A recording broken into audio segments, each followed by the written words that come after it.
primogénito. Cuando los dos estaban más viejos. Para Dios no hay nada imposible.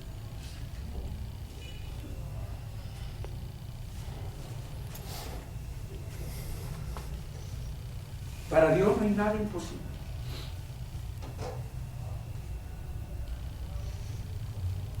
Pero Dios sabía que Abraham sí tenía fe en él. Pero tenía que hacer que Abraham comprendiera la responsabilidad con Dios.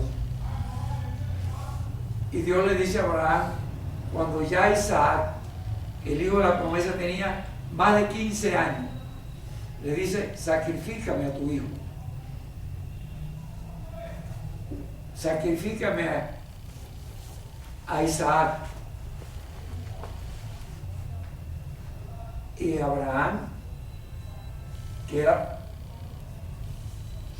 un hombre de fe, el padre de la fe, sabía que si él sacrificaba a Isaac, Dios lo iba a resucitar. Bueno,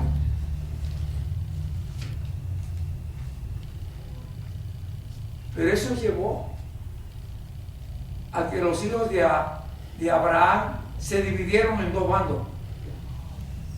El hijo de la egipcia, de donde nació Ismael, de donde salieron los árabes, y el hijo de la promesa, de donde nació Isaac,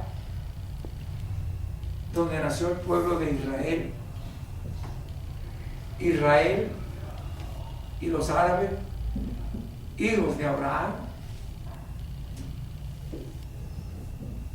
pero un conflicto muy grande. Yo le iba a leer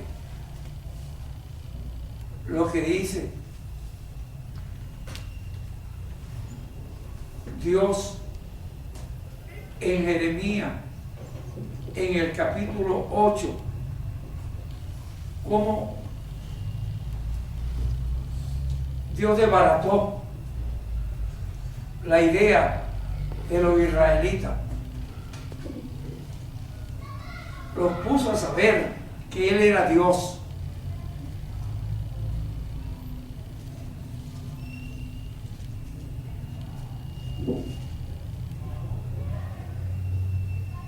Qué importante esto.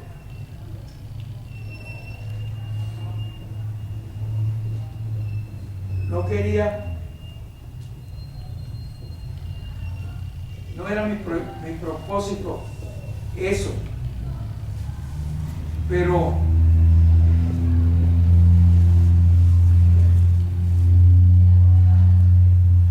no era mi propósito esa enseñanza, pero es importante ver cómo el pueblo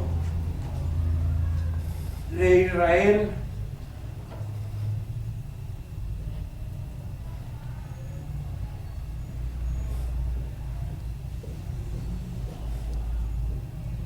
cuando Dios dice, he aquí que yo envío sobre vosotros serpientes áspides contra los cuales no hay encantamiento y os morderán, dice Jehová. Iba a destruir al pueblo de Israel. Y hay lamentaciones.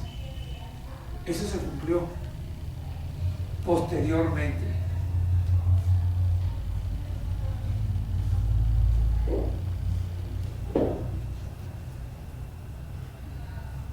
Porque me hicieron airar con sus imágenes de talla, con vanidades ajenas.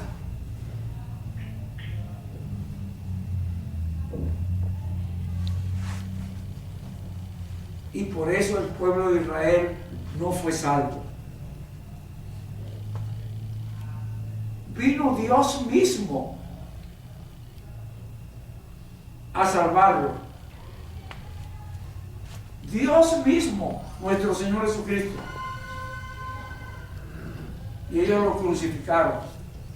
Y Dios les advirtió: yo tengo otro rebaño que ustedes no conocen. Y esa es una advertencia para nosotros, los cristianos. Yo tengo otro rebaño que ustedes no conocen, pero será un solo redil y habrá un solo pastor. El otro rebaño que ellos no conocieron éramos nosotros, los gentiles. Quiero decir, los que conocimos a Dios a través de Cristo. Quiero decir, nosotros los cristianos. Quiero decir, los que estamos a punto de ser etiquetados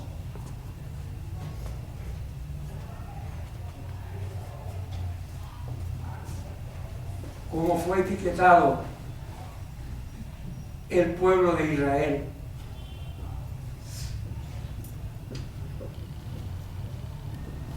Estamos. Por eso yo vine ahora a explicarle cómo Dios nos ha preparado.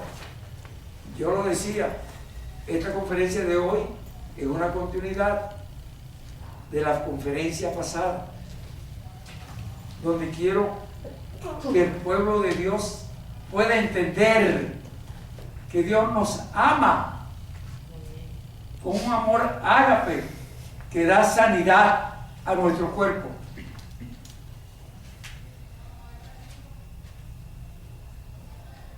Nos dio los medios para ser sanos.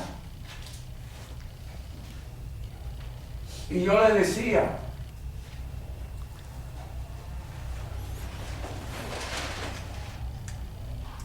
en la conferencia pasada, que Dios organizó en nuestro espíritu la capacidad de sanación. Y leía en la conferencia pasada el descubrimiento de los científicos rusos que descubrieron cómo podíamos curarnos con el biorritmo del cerebro.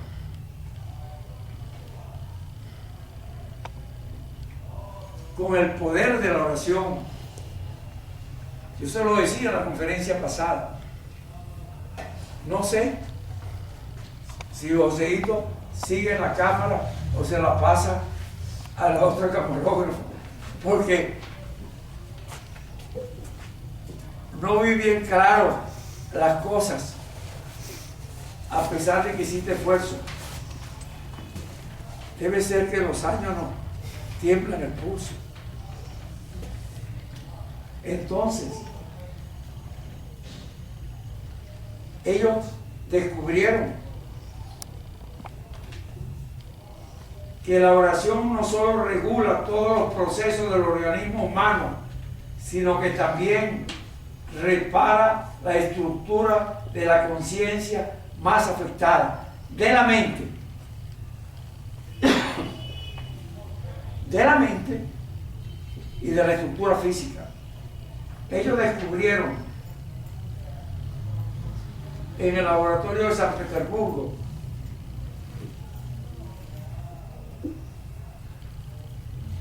en el Instituto de Investigación y Desarrollo Psiconeurológico Berketerev de San Petersburgo, descubrieron eso. Y eso ya, yo se lo di en la conferencia pasada, yo lo había descubierto desde el 1974. Yo vengo haciendo reprogramación de vida con esas técnicas. desde el 1974. Y ya en la década del 60 atendía pacientes, mujeres embarazadas con esas técnicas. Eso está dicho en conferencias anteriores. Lo hice en la maternidad con Concepción Palacio. A la esposa de un amigo mío, psicólogo de apellido Blanco, ella se llamaba Clarisa, y yo le atendí el parto allí en la maternidad en la década del 60, en el 64 más o menos, con el biorritmo. Ellos se quedaron maravillados, sobre todo él, que era psicólogo y no creía, no podía creer lo que estaba viendo. Es importante eso. Pero también en la década del 50, a mis compañeros de escuela de medicina, cuando estudiaba medicina, los traté muchas veces con el biorritmo para quitar los miedos a los exámenes. Y yo les enseñé a ustedes un título. No se lo voy a enseñar todo, porque ya se lo enseñé en la conferencia pasada. Le enseñé un título que me dieron en la Universidad de Pensilvania, un posgrado de psiquiatría.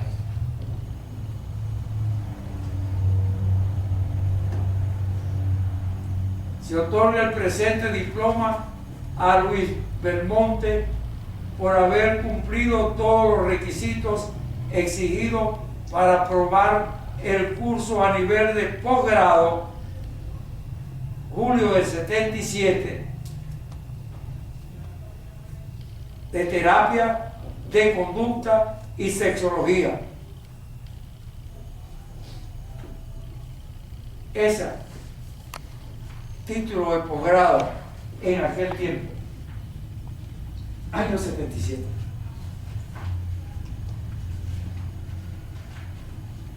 Es importante, y yo estaba haciendo eso, y ya la tesis de grado de ese posgrado la tuve con muchachitos, estudiantes del bachillerato, escogidos de los peores de un liceo que está en la avenida Andrés Bello. Todos mejoraron la nota.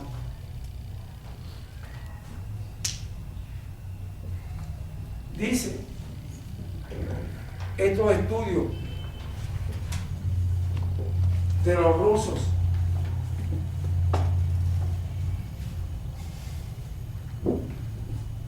este estado puede observarse solo en bebés de 3 meses. Ellos, estudiando eso, veían que en los bebés de 3 meses de nacido se podía ver ese estado. Pero ese estado de 4,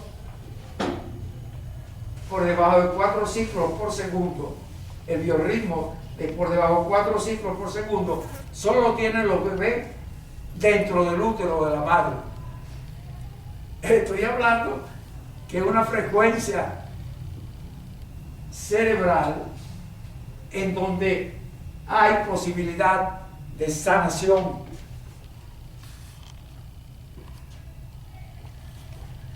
Dice aquí la profesora Esteletris, hizo algo que resulta difícil de creer: medir el poder de la oración registrando los electroencefalogramas de algunos monjes en momentos de orar.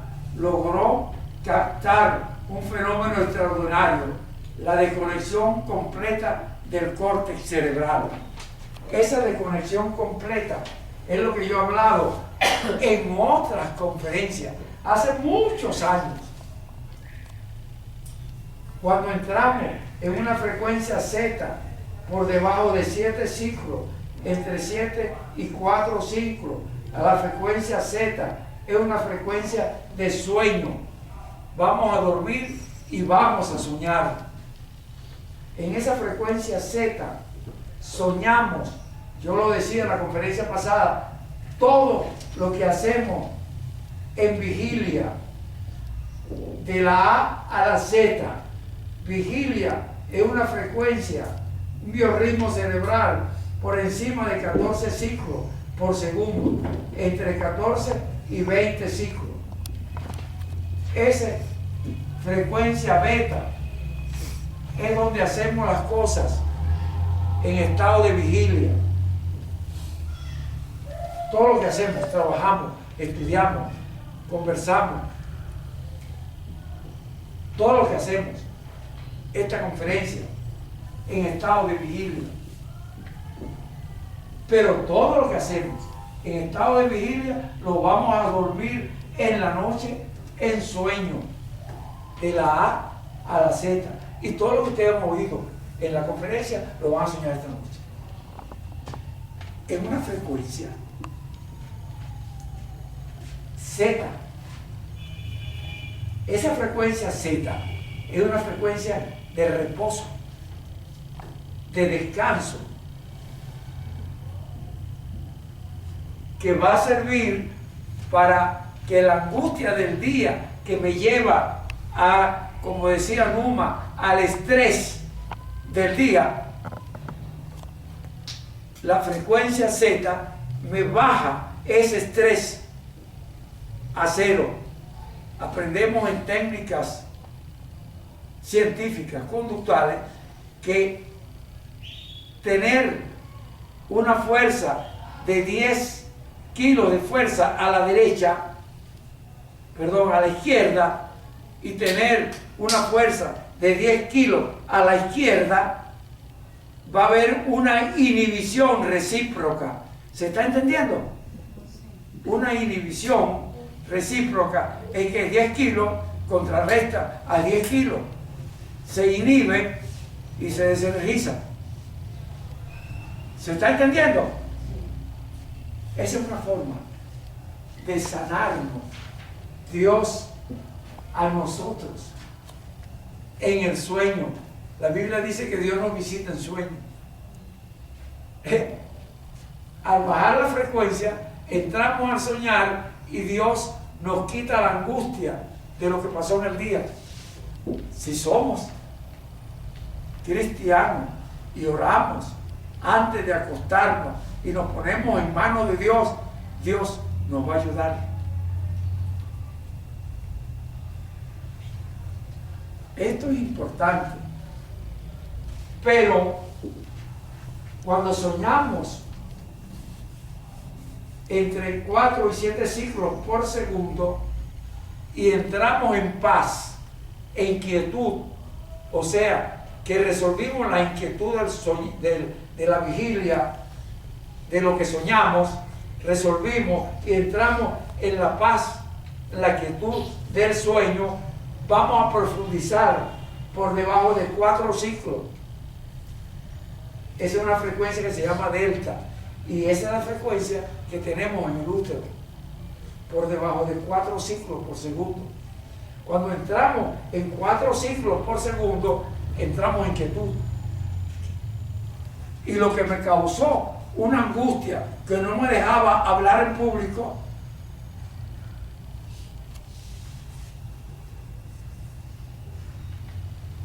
ya yo lo he dicho en otras conferencias. El primer contrato terapéutico que yo hice en mi vida en psicoterapia fue perder el miedo de hablar en público. Yo no podía hablar en público. Me temblaban las piernitas, me atortojaba, se me olvidaba lo que iba a decir. Yo tenía un programa de radio en primer año de medicina en Mérida, se llamaba Palabras en la Noche, Palabras en la Noche. Es un programa de poemas. Yo declamaba poemas, yo era poeta. Entonces me invitaron para un evento en beneficio de los leprosos. Por supuesto, yo iba a todo eso que me invitaran, sin pensar en mi miedo. Y cuando hicieron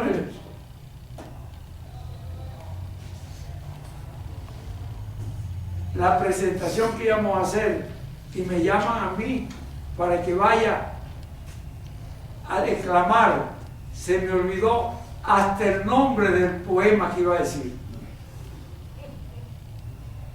Hasta el nombre.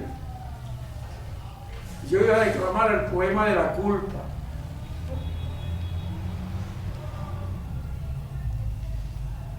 Poema muy lindo.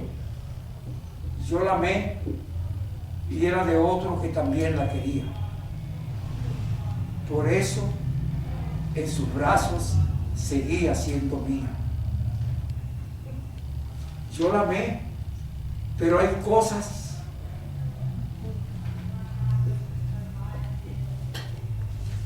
sin dueños, las cosas y los ríos, el amor y el ensueño.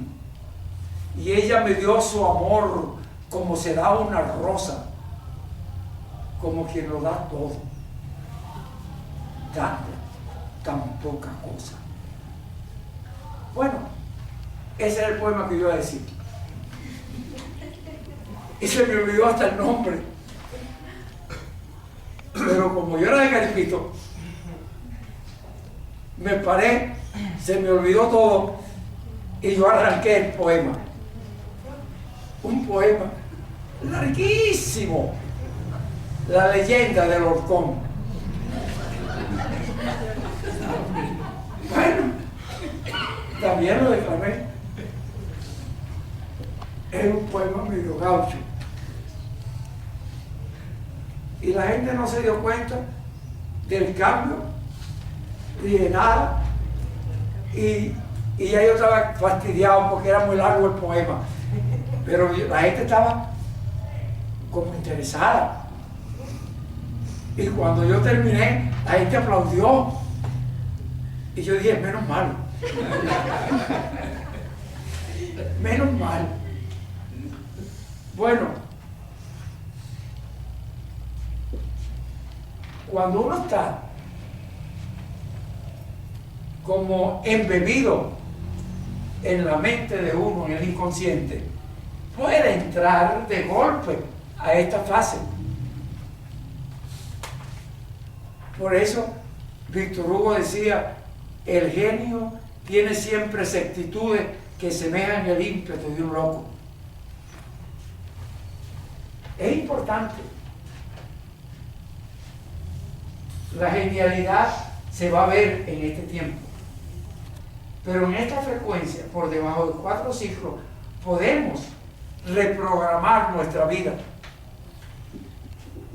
Claro, esto es un proceso natural que todas las noches hacemos. Pero cuando yo hacía la reprogramación en máquina, en mi consultorio, y yo los ponía diariamente a reprogramar cosas, aquí entraban en beta, pero cuando estaban en la máquina entraban en alfa, y algunos pasaban a zeta. Pero como que 2 y 2 son 4, que en la noche iban a soñar. Con prioridad 1, lo que hicieron en alfa. ¿Se está entendiendo eso? Prioridad 1, lo que hice en alfa, quiere decir que voy a soñar porque sí, lo que hice en alfa. Y voy a soñar con mi reprogramación de vida.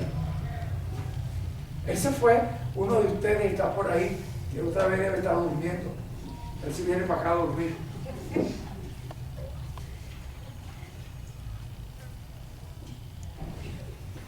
Me reclamó una vez que yo puse en el videolibro 1 y 2 portales para resolver cosas, pero en el videolibro 3 no le puse los portales para resolver cosas. me fue a reclamar. Yo le dije, ¿y qué tío te digo que estoy vendiendo a ti? Portales. Estoy vendiendo conferencias. Ahora, si tú quieres, voy a hacer un portal con puros portales. Una conferencia con puros portales. Y te la voy a vender. Pero va a tener un costo de $1.000.000 de bolívares. Me quedé corto. Hoy dije que $1.000.000. $1.000.000 de bolívares. ¿Por qué? Porque con ese portal yo voy a impedir que te tengan que operar la amígdala para quitarte la patología tuya. Y si te operan la amígdala para curarte, a lo mejor te quedas tuesco. Porque hay que ver lo que es operar la amígdala cerebral que queda en el centro del cerebro. Es más difícil, es más fácil oír un portal durmiendo en su cama. Con el portal vamos a tener lo que ella llama aquí, es lo que yo tengo pintado aquí. De hace años está esto pintado. Lo pueden ver en las conferencias antiguas, cuando explico esto. Este punto es un punto en la corteza cerebral activo. Todos los demás están inhibidos. Y queda un solo punto activo. Y ese punto es el que dirige la corteza cerebral. Y yo la puedo dirigir a lo que yo quiera. La puedo dirigir a cualquiera de ustedes. Porque ahí tengo poder espiritual. ¿Se está entendiendo eso? ¿Se está entendiendo? Sí. ¿O no? Sí. Levanten la mano los que lo están entendiendo. Aquí hay poder espiritual. ¿Por qué? Poder espiritual. Porque es la frecuencia que yo tenía en el útero de mi madre, en mi espíritu. ¿Entienden eso? Y cuando alguien me vuelve a llevar a esa frecuencia, yo vuelvo a tener la misma característica que en el útero. ¿Se está entendiendo eso? ¿Usted sabe lo que significa ese poder de entrar a esa característica de mi espíritu? Me puedo sanar de cualquier cosa.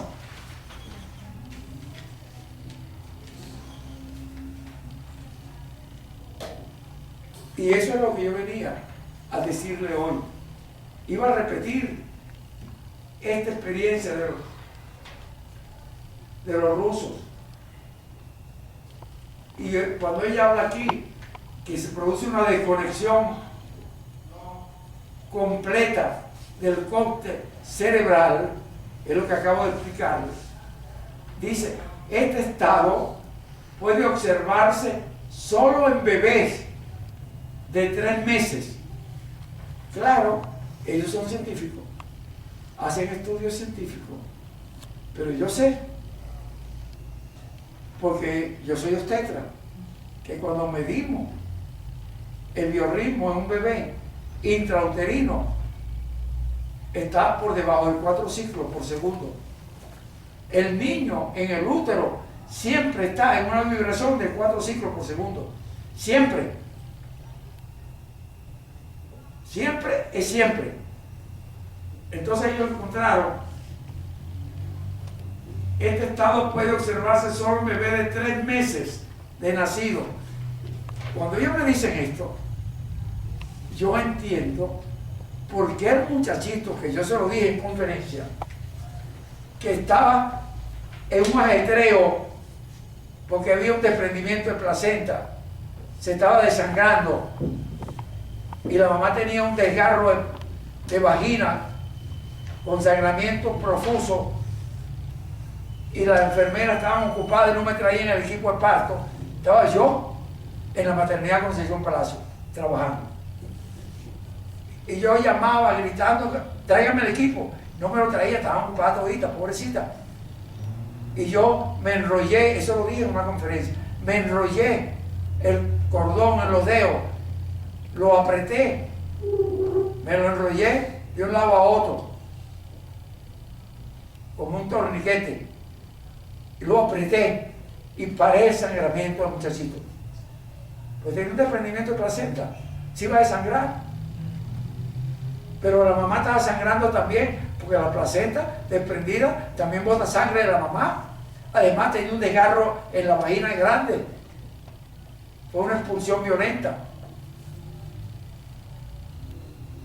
Entonces, yo agarré al muchachito y lo puse en el abdomen de la mamá, y cuando lo puse, el muchachito entró en paz, en absoluta quietud.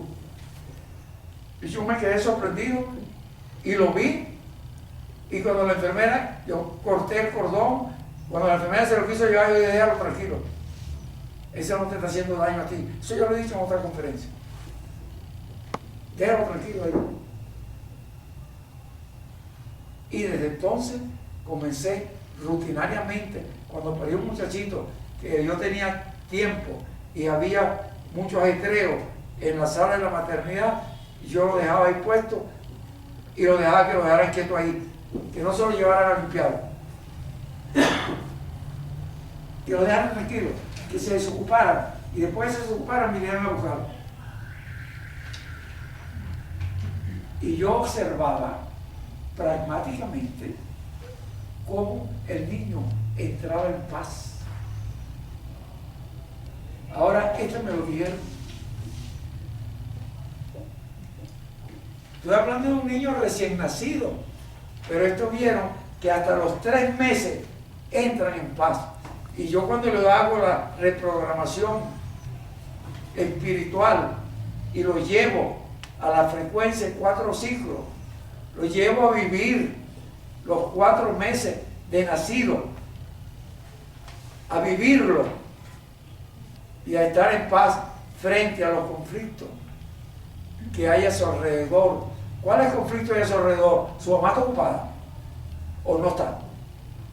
¿Su papá está ocupado o no está? Y para él eso es un conflicto.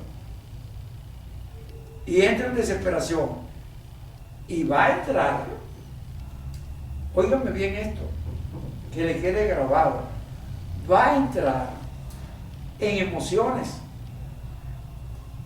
que aprendimos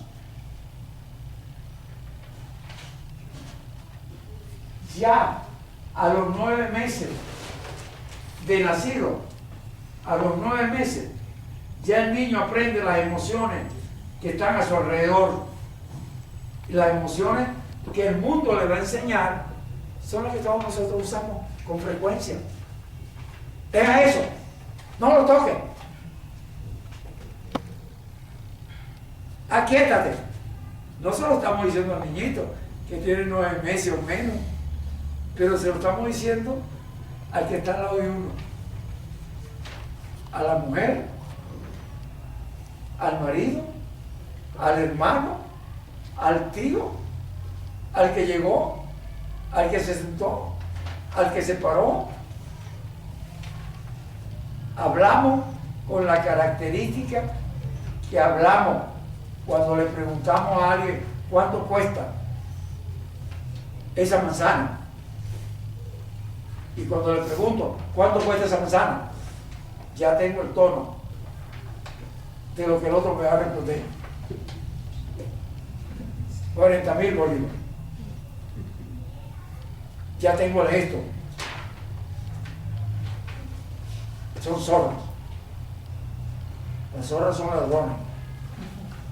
A veces se me ocurre, eso es un robo. Pero los niños que están cerca, oyendo eso, están aprendiendo el modelo. ¿Para ser ladrones o para que los roben a ellos?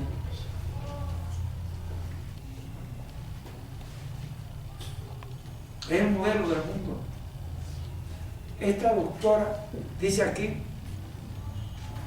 Este estado puede observarse en bebés de 3 meses cuando sienten la cercanía de su mamá, provocándoles una sensación de seguridad completa. A medida que la persona crece, tal sensación desaparece. La actividad cerebral crece y este ritmo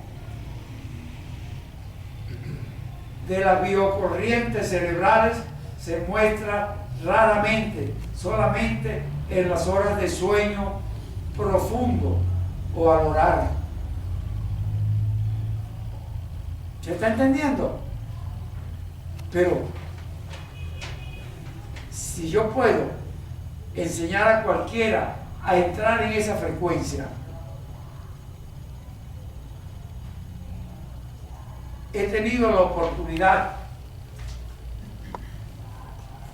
que era lo que le iba a explicar hoy, iba a empezar por allí hoy, cómo este hombre que llegó de Europa, de una raza conflictiva, con conflicto de la guerra, llegó en estado de impotencia sexual, no se podía acercar a su mujer. Yo lo he hablado en otras conferencias, enseñé la estatua, el busto que ellos me regalaron. Este hombre, en tratamiento, los médicos le ponían hormonas inyectadas, pues tenía una angustia, un miedo de fallar, de fracasar, de no poder satisfacer a su mujer. Y entonces, bueno, pobrecito, tenía una angustia muy grande. Cuando yo le expliqué el conflicto en que estaba,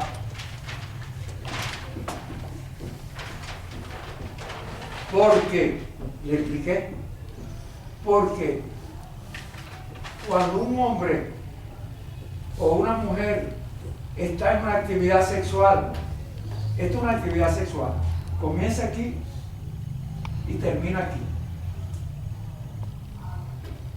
y hay una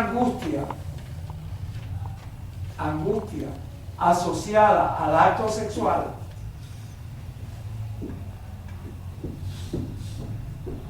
puede pasar que al hombre se le acorta el momento de eyacular y a la mujer se le alarga el momento de sentir el orgasmo. Cuando a la mujer se le alarga y al hombre se le acorta, mandará que el mago lo resuelve. ¿Se está entendiendo? Si a ella se le alarga el tiempo para disparar su orgasmito piche, y el hombre se le acorta para disparar su orgasmito piche. ¿Por qué digo orgasmito piche? Porque el pobre hombre tiene un orgasmo, una curva monoorgásmica. Tuvo un orgasmito, bajó, entró en periodo refractario, pierde el deseo. Todo hombre, al tener orgasmo, pierde el deseo de seguir teniendo relación. Hay un mecanismo que lo inhibe para seguir en el acto sexual. Pierde el deseo. Si es un atleta sexual,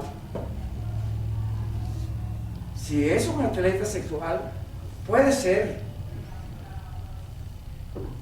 que tenga varios episodios orgánicos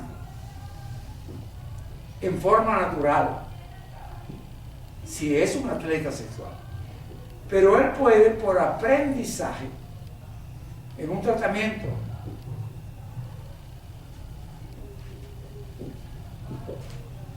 estas características que le estoy hablando, él puede llegar a tener una curva poliorgásmica o multiorgásmica. Lo normal es que el pobre hombrecito, pobrecito, tenga un orgasmito piche y se desinflama. Bueno, no se desinflama nada, no está inflamado, se desinfla. Porque inflado sí está. Pero la mujer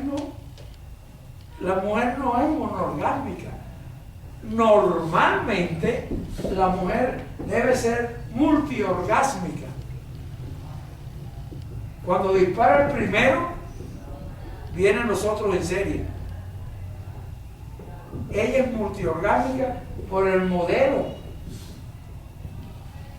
del aparato orgásmico de ella, que no es el modelo del aparato orgásmico del hombre.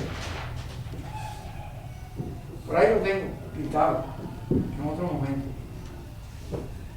Lo he explicado. Pero ella, cuando dispara un orgasmo, va a seguir disparando orgasmos porque ella es normalmente multiorgásmica.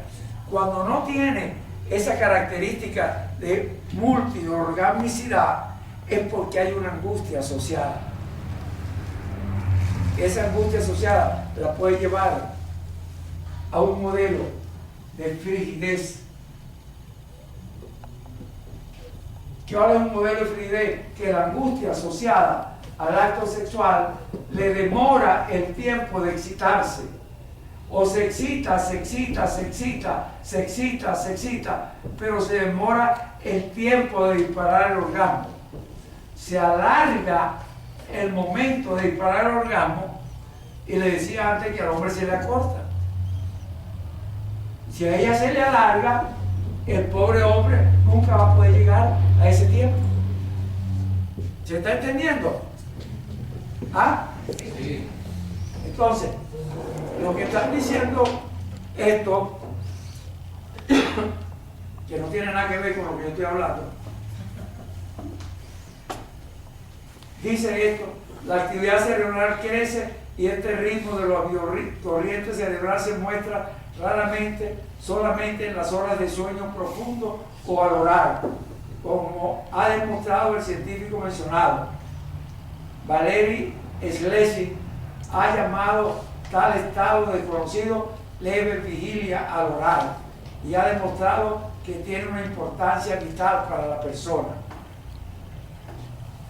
Esto es importante, porque esto que yo estoy diciéndole es lo que es quitar la angustia que está asociada a la actividad sexual, que va a producir un síndrome de evitación sexual y va a producir después un síndrome de evitación social, porque hay pelea, hay discusiones,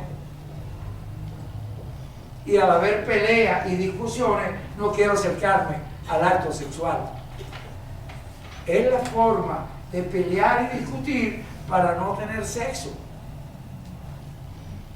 ¿Se está entendiendo? Es evitar esto. Porque si peleo, nadie tiene ganas.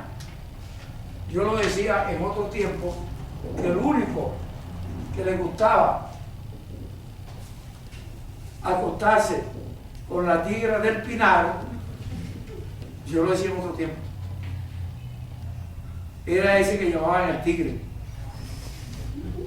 Yo no sé de qué partido político era, pero era un tigre. Era el único que le gustaba irse a acercar a la tigre del Pinar, porque él era el tigre. Entonces, esto nos lleva, este modelo de un síndrome de evitación social o un síndrome de evitación sexual, nos lleva a estrés.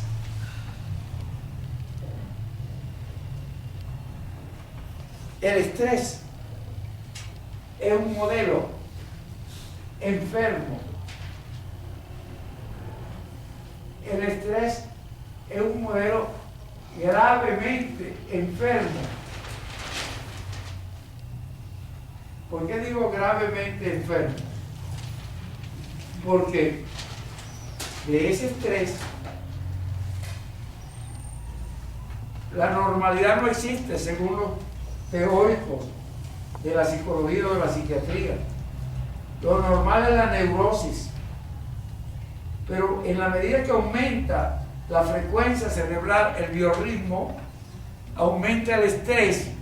Y cuando aumenta el estrés, llega un momento en que el estrés por encima, cercano a 20 ciclos, es un estrés que llamamos prepsicótico.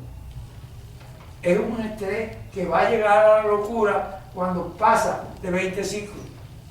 Yo se lo decía cuando Numa decía 2 más 1 es estrés, hablando de Marta y de María en el episodio bíblico. Entonces que Marta le decía, dile a María que venga a ayudarme, y Dios le decía, Jesús le decía a Marta, Marta, Marta, ¿por qué te estresa? ¿Por qué te afanas? María está en lo mejor y tú estás en los sinsabores del mundo. Pero 3 más 1, yo le decía en la conferencia, es 4. 3 más 1 es 4. Y 1 es 4, ya es locura. Y si sigue subiendo el biorritmo, 4 más 1 es 5.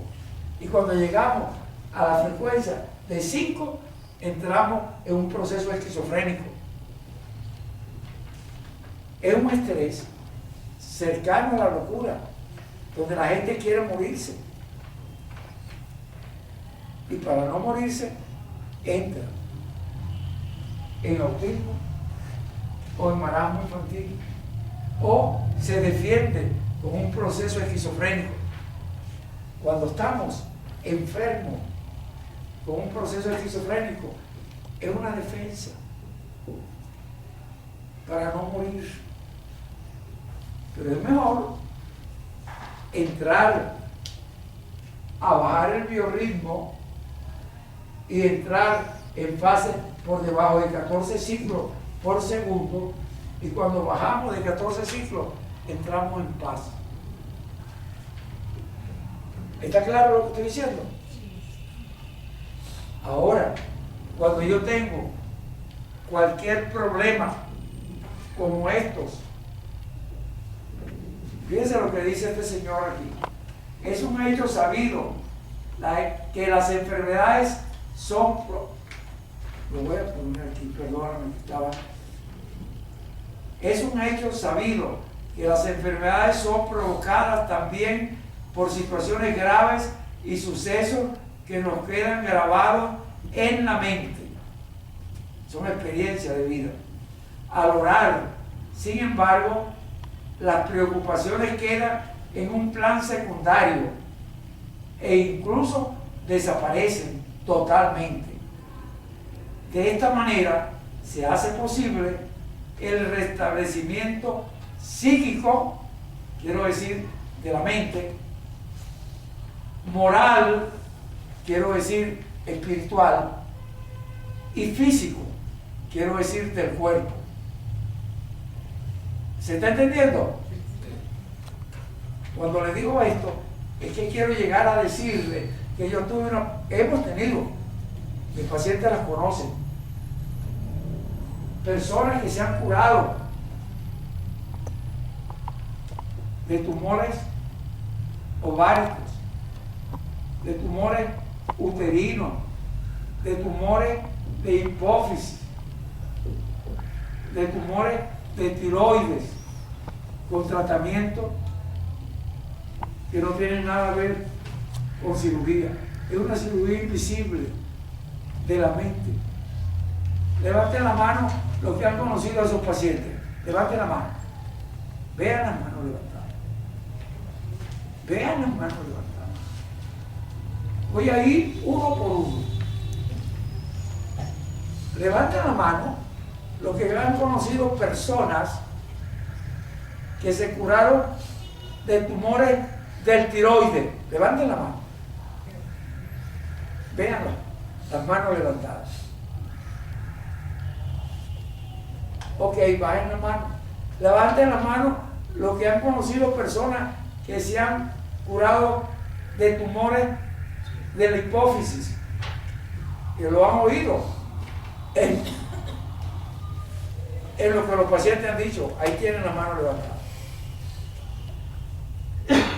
Levanten la mano los que saben, personas que se han curado de tumores uterinos. Dije uterinos. Levanten la mano. Ahí tienen la mano levantada.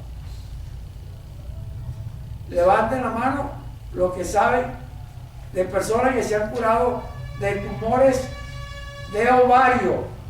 Levanten la mano. Ahí tienen la mano levantada. Y hay una que no la tienen levantada, que se curó de un tumor ovario. Los ovarios poliquísticos son tumores ováricos. Ese soy yo. Solamente que no es uno, sino poli. Son más de uno.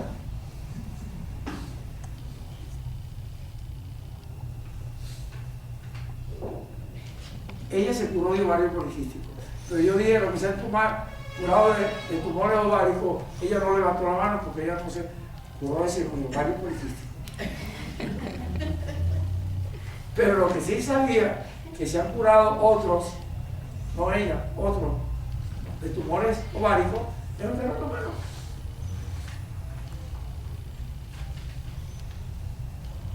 Yo le voy a dar un testimonio. El que lo quiere creer, lo cree.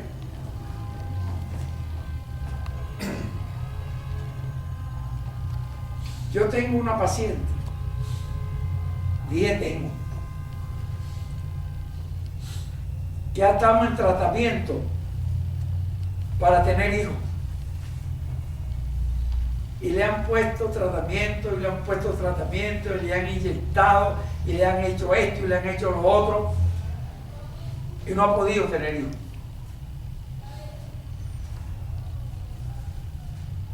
Como que el ovario no respondía al tratamiento.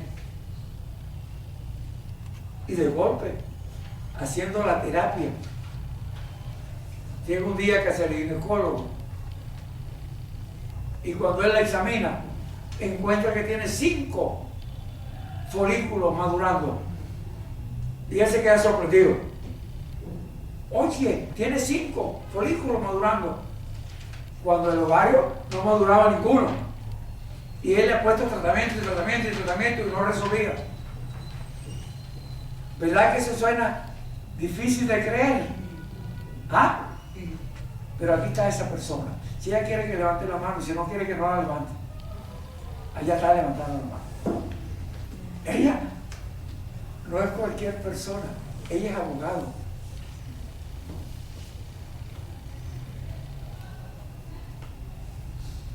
De peso. Cuando digo de peso no quiero decir que es gorda.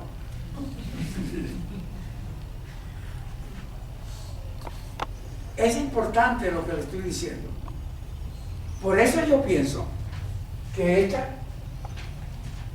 conferencia de hoy era continuidad de la pasada. Porque yo quería que se entendiera que el biorritmo puede curar cosas. Fíjense. Esta información me llegó hace poco tiempo. Poquitos días. Dice aquí, no hay mejor psicoterapia que la oración. Dice neurocientífica, creo que es de Brasil.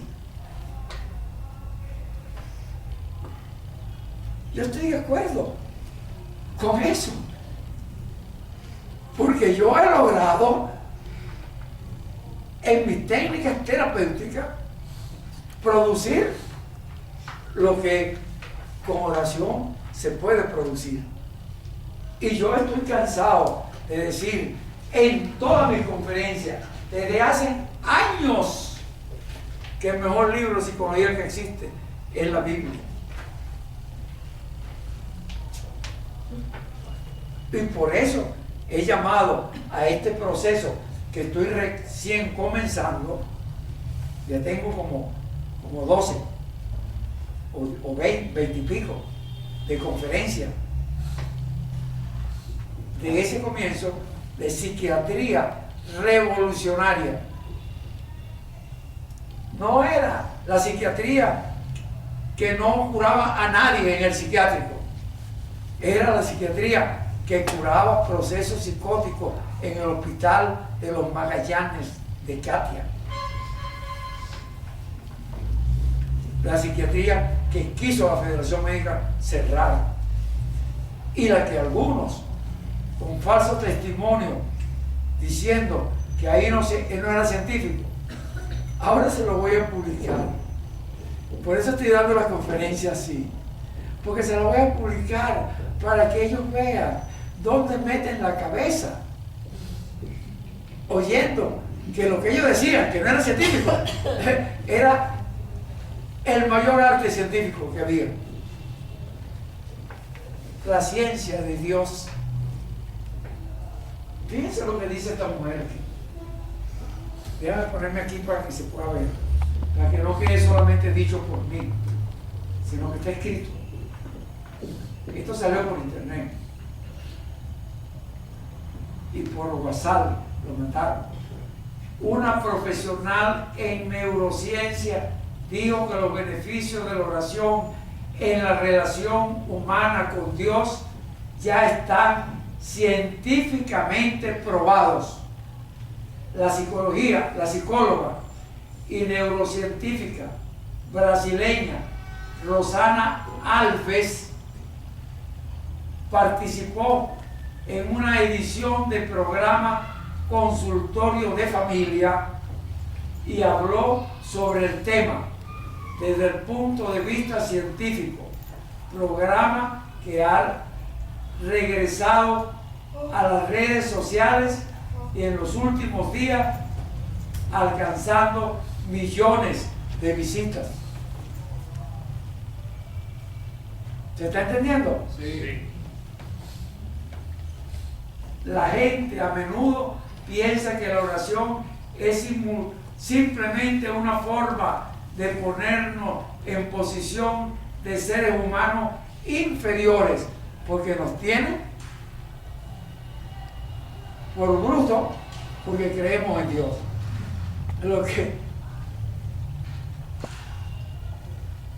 Lo que es del mundo bueno no es lo que es bueno para Dios. ¿Se está entendiendo eso? Dice aquí, la oración, y esto está científicamente comprobado, funciona en una región de nuestro cerebro que es el sistema límbico, específicamente en la región mesolímbica, y allí libera sustancias muy importantes que nos brindan un sentido de pertenencia, mejora nuestra autoestima y nos hace sentir muy bien, agregó. Yo decía en otra época, cuando hablábamos de los neurotransmisores, que era lo que curaba a estas personas con problemas y dificultad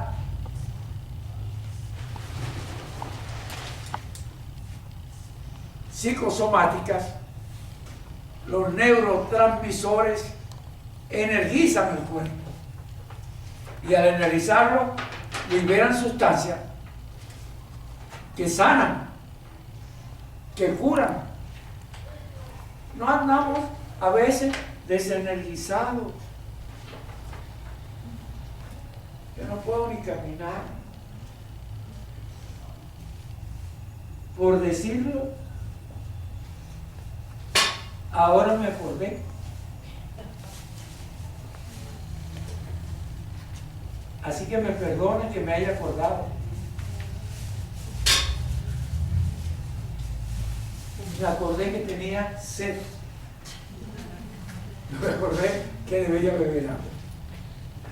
Entonces, me desenergiza. Y tomo agua para energizarme.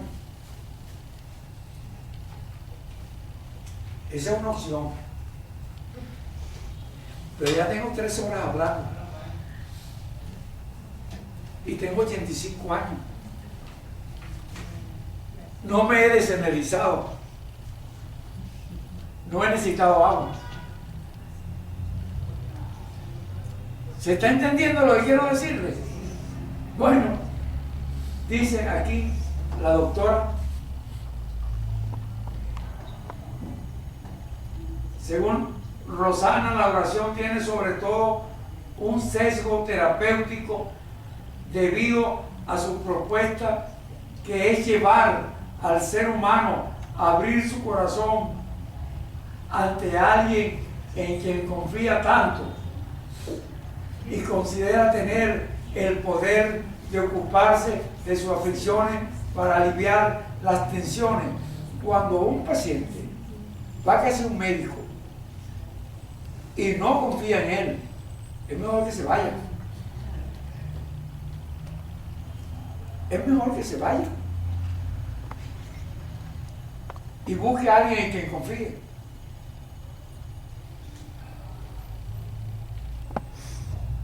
¿Por qué es mejor que se vaya? Porque va a ir de mal en peor. Va a confiar en quien no debe confiar. Y cuando yo soy el padre de esa persona y le permite en una desprotección que confíe en quien no puede confiar, lo más probable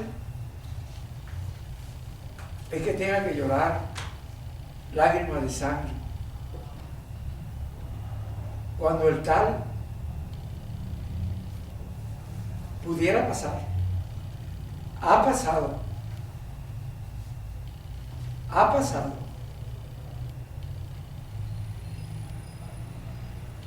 Señores, ha pasado.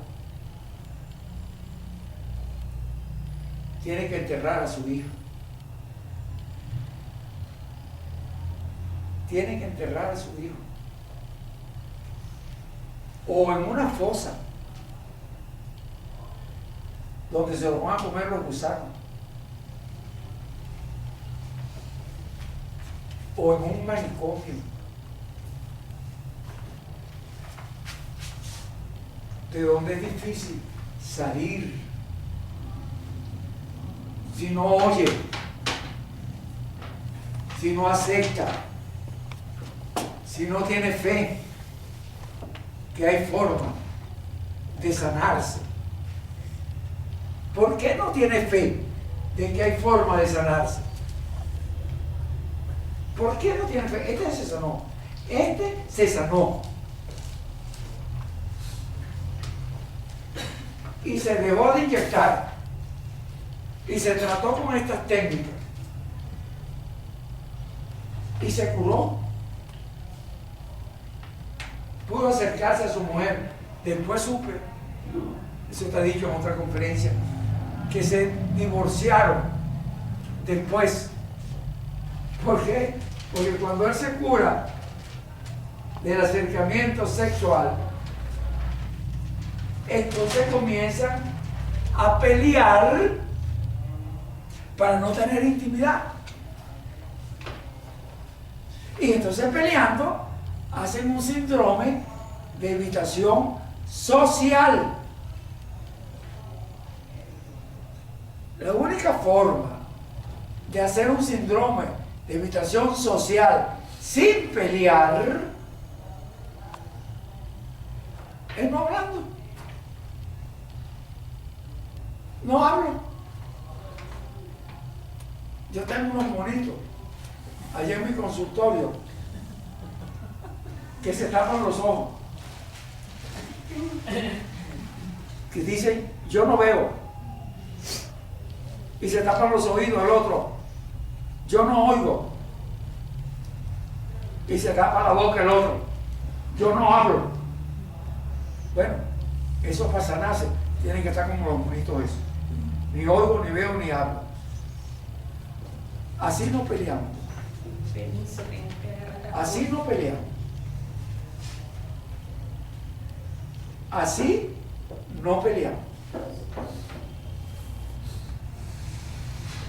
Cuando abrimos nuestro corazón a Dios, eso es exactamente lo que está sucediendo. Puedo decir esto como profesional, pero principalmente como cristiana. No hay mejor psicoterapia en el mundo que la oración, porque cuando me arrodillo ante Dios, estoy diciendo: Señor, tengo mis debilidades y creo que el Señor puede resolverlas todas. Y Dios puede resolverlo. Explicó acontecercristiano.net. Eso salió en ese acontecercristiano.net. Aquí tengo un informe que no voy a leer porque ya me están haciendo señas que tengo que ir. Médico podrá perder empleo por hablar de Dios a sus pacientes. Yo les he dicho a ustedes hace mucho tiempo que hay una ley en los estados del norte que no se puede hablar de Dios a los pacientes bajo posibilidad de que sea metido preso. Y este es en el Reino Unido. Un médico cristiano está siendo investigado por hablar de su fe con sus pacientes. Es probable que le quieran quitar la prohibición de atender pacientes, porque legalmente está prohibido.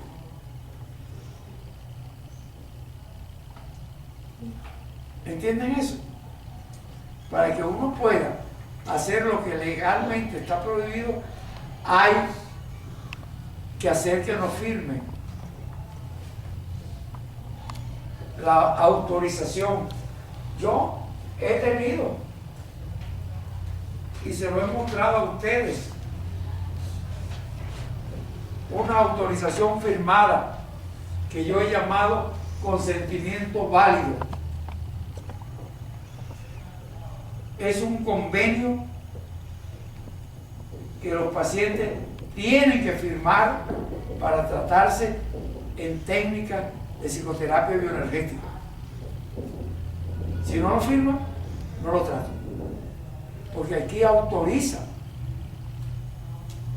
lo que en otros momentos pueden decir que eso no puede ser. Dice aquí, voy a leer este pedacito nomás. Yo, fulano de tal, cédula tal, expreso y certifico a través de este convenio terapéutico que he recibido y continúo recibiendo la información veraz y suficiente sobre el modelo terapéutico que se realiza en mi proceso libertador, con procesos individuales, procesos grupales, proceso de enfoque psicoanalítico durante las terapias individuales y grupales, como los aportes integradores del modelo del doctor Luis Manuel Belmonte, que consiste en el uso de un conjunto de teorías y técnicas tomadas de las diferentes líneas teóricas y de estudio en psicología y psicoterapia, como lo son conductismo, gestal, análisis transaccional, psicodrama, técnicas corporales, técnicas emocionales, terapia de grito y otras, que lleva a la posibilidad del contacto físico entre los pacientes y entre los pacientes y el terapeuta. Asimismo, este modelo belmontiano incluye un trabajo de orden espiritual que permite al individuo reconciliarse y acercarse a Dios, permitiendo la la vinculación positiva y el uso libre de su religión. Entiendo y acepto que a través del proceso de psicoterapia, análisis bioenergético, modelo vermontiano, se produce una movilización emocional que se realiza a través de ejercicios de tensión dinámica, técnicas de sofrología y la llamada técnica del portal, que facilitan el traer a la conciencia situaciones infantiles inconscientes. Todo esto con la finalidad de realizar los cambios que sean convenientes sobre esas situaciones que quedaron grabadas por condicionamiento en forma de respuestas automáticas y que impiden el desenvolvimiento adecuado de las relaciones interpersonales, de la sanidad somática y psíquica. Comprendo, dice aquí, y acepto además que este proceso es doloroso y que una vez se manifieste el recuerdo, bien sea por emoción, por pensamiento, por conducta en mi cuerpo o como vivencia total, se requiere que siga las instrucciones del terapeuta para poder cambiar visceralmente la respuesta corporal, es decir, cambiar la decisión infantil que se tomó sin recursos para sobrevivir. Hay una serie de cosas más que no puedo seguir hablando porque me están haciendo señas de hace un rato y tengo que decirle que esto probablemente lo seguiré hablando en el discipulado o probablemente lo hablaré en la próxima conferencia. Y quiero decirle que el martes que viene no hay conferencia, porque el local va a estar en un evento especial de la iglesia. Había traído esta placa que no quiero dejar de enseñársela. Esa placa me la dieron por allá en el año Ungu. ¿Cuándo es el año Ungu? No me acuerdo. Pero estaba por allá guardada, no exhibida. Yo no exhibo placa. Yo la tengo guardada por allá. Esta estaba guardada. Dice la Fundación Comité de Damas de la Fuerza Armada de Cooperación al Centro de Orientación Psicológica de Mari Pérez, mi consultorio, por su diligente y valiosa colaboración en pro de la obra de la asistencia social que este comité adelanta en beneficio del personal de las Fuerzas Armadas. De las fuerzas, no dice si es armada. Presidenta Carmen Albornoz de Marchena, esa era la esposa de un general que estaba comandando en ese tiempo las Fuerzas Armadas de Cooperación. Caracas, septiembre de 1987. Hace tiempo. Yo voy a limpiarla un poquito, la voy a mandar a que me la limpie porque es una plaquita muy bonita, pero como la tenía por allá, se perturbó un poco y ahora yo voy a desperturbarla. ¿Está bien? No hay conferencia el martes que viene. Hay discipulado. Hay discipulado cristiano todos los miércoles a las 5, todos los miércoles a las 5 de la tarde. Hay discipulado. Es gratuito. Es lo que hacemos en la conferencia, pero hablando de la palabra de Dios. Es el modelo que hacemos en la conferencia, pero hablando fundamentalmente de la palabra de Dios. Y voy a publicar